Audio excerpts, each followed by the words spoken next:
Hello everyone, good morning. Welcomes to our channel.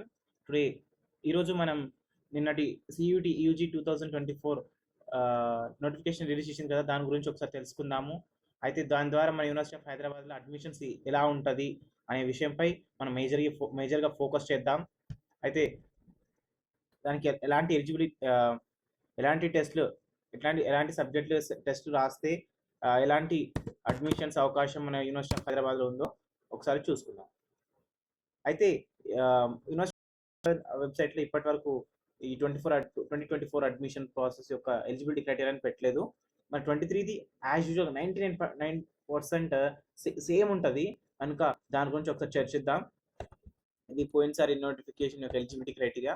Maximum ఎలాంటి మార్పులు అనేది ఉండదు కనుక మీరు దీన్ని ఫాలో అప్ చేయవచ్చు.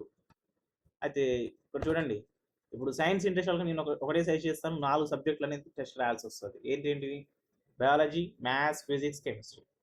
ఈ 4 రాయడం వల్ల మీకు 6 కోర్సుల్లో అవకాశం ఉంటుంది. మీకు నచ్చింది అప్లై చేసుకోండి, ఫస్ట్ ప్రిఫరెన్స్ పెట్టండి, తర్వాత మిగతాది నెక్స్ట్ ప్రిఫరెన్స్ పెట్టండి. ఇప్పుడు మీరు చూసినట్లయితే ఇప్పుడు ఐఎంఎస్ ఉందనుకోండి, ఈ 3 కోరు ఏది? Maths, physics, chemistry. Compulsory rank list counselling merit list తయారు చేసినప్పుడు కౌన్సిలింగ్ కోసం ఈ మూడింటిని క్రైటీరియా చేసుకుంటారు. ఇంగ్లీష్ అనేది క్వాలిఫైయింగ్ పేపర్. ఫిజిక్స్ కూడా సేమ్ అదే వర్తిస్తుంది, కానీ కెమిస్ట్రీకి మాత్రం ఓన్లీ కెమిస్ట్రీ సబ్జెక్ట్. అంటే మీరు ఎంత ఫోకస్గా ఎంత బాగా రాస్తే అంత బెనిఫిట్ ఆపర్చునిటీ అని మీకు ఉంటుంది. కనుక ఇలాంటి సేమ్ ఆర్ట్స్కి ఆర్ట్స్ అయితే ఆర్ట్స్లో సోషల్ సైన్సెస్ అయితే కేవలం జర్నలిస్ట్, హ్యూమానిటీస్ అయితే ఫలానా లాంగ్వేజ్ మాత్రం. Okay, all the best.